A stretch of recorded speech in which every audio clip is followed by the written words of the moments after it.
ये किताब क्यों पढ़ें? दोस्तों, ब्रेन रूल्स समरी इन हिंदी से आप जानेंगे कि हमारे ब्रेन के 12 सीक्रेट रूल्स क्या हैं। इन 12 रूल्स को पढ़कर आप अपने दिमाग की शक्ति को 12 गुना बढ़ा सकते हैं तथा दूसरों से ज़्यादा सफल बन सकते हैं, ज़्यादा पैसा और खुशी पा सकते हैं। Author John Medina. दोस्तों, ब्रेन रूल्स नामक ये किताब साइकोलॉजी की एक बेस्टसेलर बुक के रूप में जानी जाती है। इसके लेखक डॉक्टर जॉन मदीना हैं, जो एक विख्यात साइकोलॉजिस्ट और मॉलिक्यूलर बायोलॉजिस्ट भी हैं। अपने अनुभवों के आधार पर उन्होंने बताया है कि हमारा दिमाग 12 नियमों पर काम करता है। आइए अब हम सभी 12 रूल्स के बारे में जान लेते हैं। पहले सब रूल्स की लिस्ट देख लेते हैं। 1. Survival. The human brain evolved to survive. मानव का दिमाग जिंदा रहने के लिए इवॉल्व करता रहता है। 2. Exercise. Exercise enhances brain power. Exercise करने से ब्रेन पावर बढ़ती है। 3. Wiring. All brains are differently wired. हर व्यक्ति का दिमाग अलग होता है। 4. Attention. Brain can't pay much attention to boring things. दिमाग बोरिंग चीज़ों पर ध्यान नहीं दे पाता है। 5. Short term memory. कुछ चीज़ों को दिमाग सिर्फ थोड़े समय के लिए याद रखता है। 6. Long term memory. कुछ चीज़ों को ब्रेन लंबे समय तक याद रख सकता है। 7.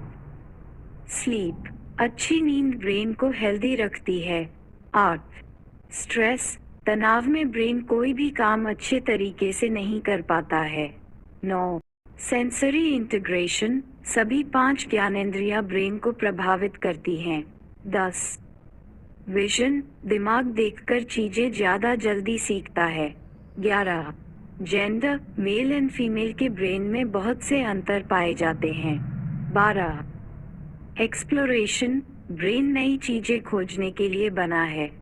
आइए अब विस्तार से इन 12 रूल्स को जानते हैं। 1. सर्वाइवल। इंसान का ब्रेन जिंदा रहने के लिए बदलाव करता रहा है। ब्रेन ने सर्वाइव करना सीखा है, नहीं तो अब तक हम लोग खत्म हो चुके होते।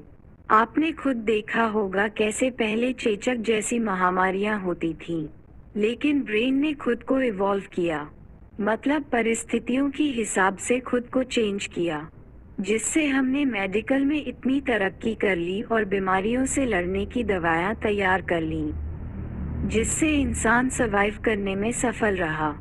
इंटरनेट के आविष्कार से तो सूचना जगत में क्रांति ही आ गई। तो क्या आप भी अपने ब्रेन की इवॉल्व होने में मदद करवा रहे हैं? मतलब टाइम के साथ साथ नई स्किल सीख रहे हैं? आज यूट्यूब और इंटरनेट पर काफ़ी चीज़ें अवेलेबल हैं जहां से आप काफ़ी कुछ सीख सकते हैं और दूसरों से ज़्यादा स्मार्ट और इंटेलिजेंट बन सकते हैं। 2. एक्सरसाइज। एक्सरसाइज करने से ब्रेन पावर बढ़ती है। एक्सरसाइज करने के फायदे तो सबको पता हैं, लेकिन ऑथर बताते हैं कि एक्सरसाइज से केवल बॉडी बिल्डिंग ही नहीं होती बल्कि ब्रेन भी पावरफुल बनता है। ब्रेन को ज़्यादा ऑक्सीजन मिलती है, ब्लड सर्कुलेशन ज़्यादा होता है और ब्रेन बहुत एक्टिव हो जाता है। स्ट्रेस और डिप्रेशन भी दूर हो जाता है। लेज़ी लोगों का दिमाग उनकी तरह ही सुस्त हो जाता है। बहुत से लोग एक्सरसाइज नहीं करते हैं। उन्हें लगता है एक्सरसाइज सिर्फ जिम में ही होती है और उनके पास इतना टाइम नहीं है, लेकिन ऐसा बिल्कुल नहीं है। आप 15 मिनट अगर वॉक भी करेंगे तो भी बहुत फ़ायदा मिलेगा। थोड़े से पुशअप्स और सिटअप्स भी कर लें तो आपकी बॉडी भी टोन्ड हो जाएगी और ब्रेन पावर भी बहुत बढ़ जाएगी। तो आज से ही एक्सरसाइज करने की आदत डाल लीजिए। 3. वायरिंग। हर दिमाग अलग होता है। दोस्तों, बचपन से ही सब हमें यही बताते आए हैं कि सबका ब्रेन एक जैसा होता है, लेकिन लेखक कहते हैं कि ऐसा बिल्कुल नहीं है। सबका ब्रेन अलग तरह से वायर्ड होता है। वायरिंग का मतलब है ब्रेन के सेल्स, न्यूरॉन्स की अरेंजमेंट। यह अरेंजमेंट हर ब्रेन में अलग होती है, इसलिए हर ब्रेन अलग तरह से काम करता है। क्या आपके पेरेंट्स ने कभी कहा है कि देखो उस रिश्तेदार के बेटे के मैथ्स या अन्य सब्जेक्ट में कितने ज़्यादा मार्क्स आए हैं, तुम्हारे क्यों नहीं आते? किसी न किसी बच्चे को तो ऐसा कहा ही जाता है, लेकिन यही लोगों की गलत सोच है। हो सकता है आपका दिमाग मैथ्स के लिए ना बना हो, आपका ब्रेन बिजनेस के लिए बना हो, एक्टर बनने के लिए बना हो, यूट्यूबर बनने के लिए बना हो, या कोई खिलाड़ी बनने के लिए बना हो, क्योंकि आपके ब्रेन की वायरिंग उस रिश्तेदार के बच्चे से अलग तरह की होगी। इसलिए आपने देखा क्यों ऐसी किताबें पढ़ना जरूरी है। अदरवाइज सारी सोसाइटी की सोच वही दकियानुसी विचारों वाली रहेगी। एनीवेज, हमें अपनी ब्रेन की पावर खुद पहचाननी होगी कि वो किस चीज़ के लिए बना है, फिर उस टैलेंट पर लगकर काम करना चाहिए। आपको सफलता जरूर मिलेगी। अगर आप पेरेंट्स हैं तो अपने बच्चों को दूसरों के साथ कंपेयर करना बिल्कुल बंद कर देना चाहिए। इससे बच्चे के आत्मविश्वास में कमी आती है, उसमें हीन भावना घर कर जाती है, फिर वो अपनी खूबी को भी निखार नहीं पाता और लाइफ में दूसरों से पीछे रह सकता है। इसके बजाय आपको उसकी खूबियों की पहचान करनी चाहिए, उनकी तारीफ करनी चाहिए और बच्चे का कैरियर उसी दिशा में आगे बढ़ाना चाहिए। 4. अटेंशन। ब्रेन बोरिंग चीजों पर ध्यान नहीं दे पाता। दोस्तों, बोरिंग चीजें किसे अच्छी लगती हैं? फिर वो चाहे बोरिंग मूवी हो या किसी ऐसे टीचर का लेक्चर। आपने खुद देखा होगा, कुछ टीचर कितना बेकार पढ़ाते हैं और बोर कर देते हैं। उनका लेक्चर सुनकर स्टूडेंट्स को नींद आने लगती है। न तो उनके लेक्चर में एनर्जी होती है, न कुछ नयापन। अगर आप ऐसे टीचर हैं तो अपने पढ़ाने के तरीके में कुछ नयापन लाइए। किताब से उठाकर जैसे का तैसे मत बोल दीजिए। थोड़ी मेहनत कीजिए। इंटरनेट और यूट्यूब पर सीखिए। सीखने की कोई उम्र नहीं होती। नए और इंटरेस्टिंग एग्जाम्पल लाइए। रोचक कहानियाँ ढूंढिए। बच्चों को मोटिवेट करिए। तभी आप एक अच्छे टीचर बन पाएंगे और बच्चे भी आपकी रिस्पेक्ट करेंगे। 5. Short term memory. कुछ चीजों को ब्रेन सिर्फ थोड़े समय के लिए याद रख पाता है। दोस्तों, जो चीजें ज्यादा इंटरेस्टिंग नहीं होती उनके लिए हमारी मेमोरी केवल शॉर्ट टर्म होती है। जैसे क्लास के लेक्चर का एग्जाम्पल फिर से ले सकते हैं। अगर आपको उस टॉपिक में इंटरेस्ट नहीं है तो आपका ब्रेन उसे केवल शॉर्ट टर्म के लिए याद रखता है। 1 से 2 घंटे बाद उसे भुला देता है। लेकिन अगर आपको मार्क्स लेने हैं तो याद तो रखना ही पड़ेगा, चाहे वो कितना भी बोरिंग हो। इसके लिए लेखक ने ट्रिक बताई है, रिपीट करने की ट्रिक। आप अपने टॉपिक को 5 बार रिपीट करिए। रात को सोने से पहले, सुबह उठकर, तीसरे दिन, फिर 7वें दिन, 15 दिन में और 1 महीने बाद। इतना करने पर आपकी short term memory long term में बदल जाएगी।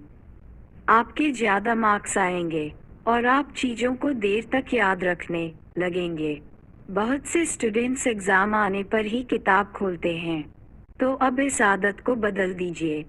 15 मिनट ही सही टॉपिक का रिवीजन जरूर कीजिए। 6. Long term memory.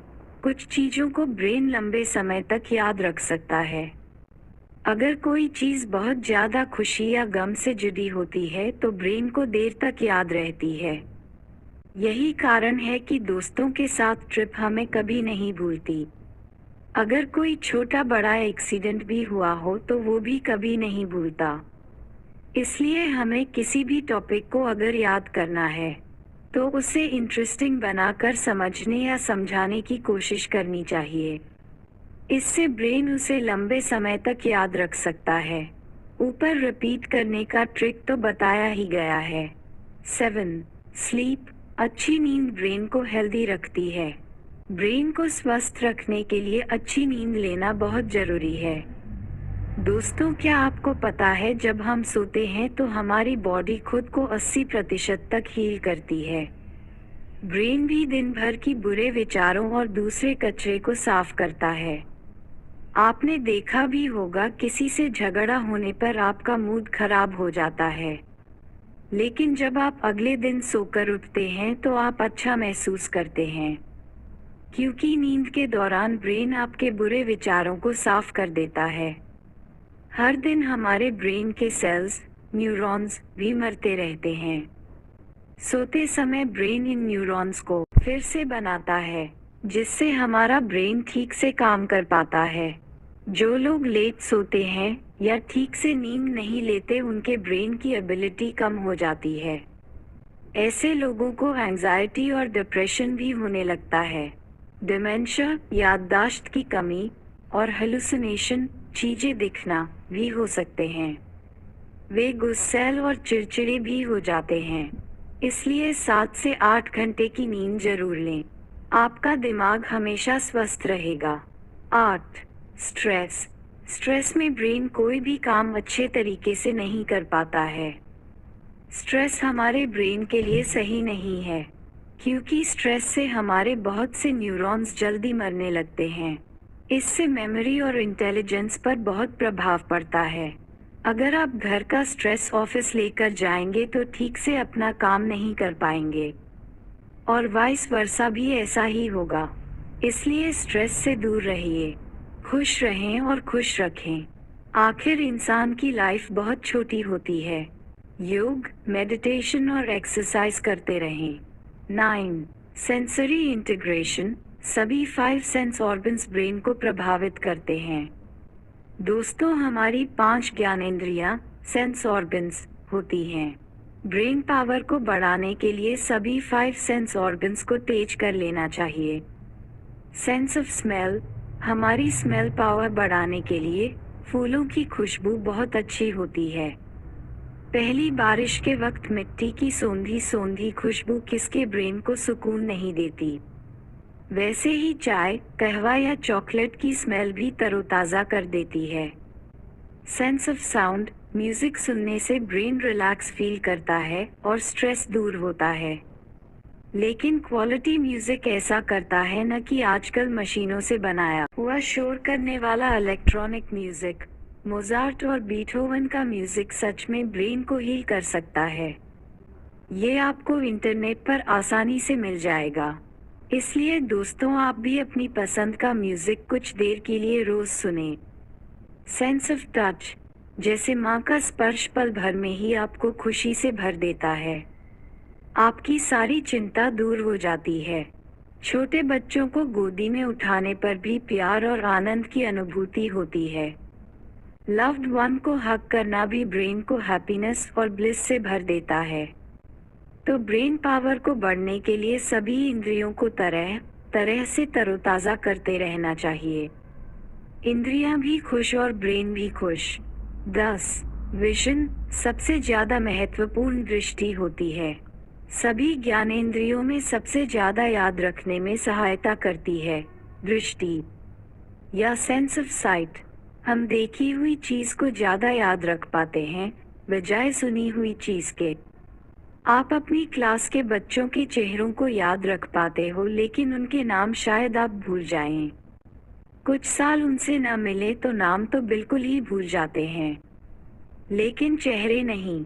ऐसे ही किसी स्टोरी को पढ़कर आप उसे भूल जाते हैं, लेकिन अगर उस पर फिल्म बन जाए तो उसका एक एक सीन आपको याद रहता है। सोचिए, अगर मैथ्स का टीचर अगर बोलकर ही आपको क्वेश्चन समझाए तो क्या किसी को समझ आ पाएगा? जब टीचर बोर्ड पर लिखकर समझाता है और आप उसे देख पाते हैं तभी आपको समझ आता है। इसलिए आप भी हो सके तो टफ चीजों को देखकर समझने की कोशिश करें। जैसे अपने गोल को कॉपी में लिखकर देखें, आपको अपना उद्देश्य ज्यादा समझ आएगा। 11. जेंडर। मेल और फीमेल का ब्रेन बहुत अलग होता है। एक एक्सपेरिमेंट में पुरुष और महिलाओं को हॉरर फिल्म दिखाई गई। मेल्स में दिमाग का राइट हिस्सा एक्टिव दिखा, जबकि फीमेल में लेफ्ट वाला हिस्सा एक्टिव हुआ। इसका मतलब है मर्द और औरत अलग अलग तरीके से इमोशंस को प्रोसेस करते हैं। प्यूबर्टी, किशोरावस्था आने पर भी मेल और फीमेल में अलग अलग बिहेवियर दिखाई देते हैं। लड़के एंटी सोशल हो जाते हैं, गुस्सैल और तोड़फोड़ मचाने लगते हैं। जबकि लड़कियां इमोशनल हो जाती हैं, जरा सी बात पर नाराज हो जाती हैं या रोने भी लगती हैं। इसलिए साइकोलॉजी को समझकर ही बर्ताव करना चाहिए। 12. एक्सप्लोरेशन। ब्रेन एक्सप्लोर करने यानी खोजबीन करने के लिए बना है।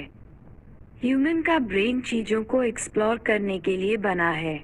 बचपन में हमारे ब्रेन में बहुत क्यूरियोसिटी होती है। हम बहुत से सवाल पूछते हैं और उनके जवाब जानना चाहते हैं। लेकिन जैसे जैसे हम बड़े होते हैं, स्कूल और कॉलेज वाले हमारी क्यूरियोसिटी को मार देते हैं। वो हम पर पका पकाया सिलेबस और ज्ञान थोप देते हैं। एग्ज़ाम के नाम पर हम टॉपिक्स को रट्टा मारने लगते हैं। हमारी क्यूरियोसिटी की कोई कदर नहीं करता। कोई स्टूडेंट खुद की पोएम्स या स्टोरीज भी तो लिख सकता है, लेकिन क्योंकि ऐसा सिलेबस में नहीं है, कोई हमारी पोएम नहीं पढ़ना चाहता। इसके अलावा सोसाइटी तरह तरह के डर हमारे अंदर बिठा देती है। यह मत करो, वो मत करो, ये हो जाएगा, वो हो जाएगा। मतलब बच्चा अपना कुछ नया सोच ही नहीं सकता। इस सब से हमारा ब्रेन संकुचित होकर रह जाता है। हमारी क्यूरियोसिटी खत्म हो जाती है। हम कुछ भी एक्सप्लोर करने से डरते हैं और हम लाइफ में कुछ बड़ा नहीं कर पाते।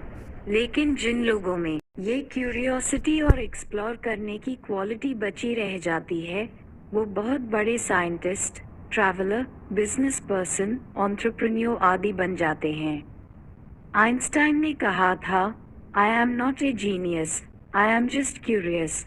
मतलब मैं जीनियस इसलिए बन पाया क्योंकि मैं चीज़ों के रहस्य को जानने का बहुत इच्छुक रहता हूँ। तो दोस्तों, आप भी क्यूरियसिटी को जिंदा रखिए। अगर कोई आपके सवाल का जवाब नहीं दे रहा है, तो भी उस सवाल को अपने अंदर जिंदा रखिए। एक दिन आप उसका जवाब खुद ढूंढ लेंगे, या दूसरे शब्दों में कहें तो अपने अंदर की आग को बुझ मत दीजिए। आशा है आपको इस किताब की समरी, ब्रेन रूल्स समरी इन हिंदी, पसंद आई होगी।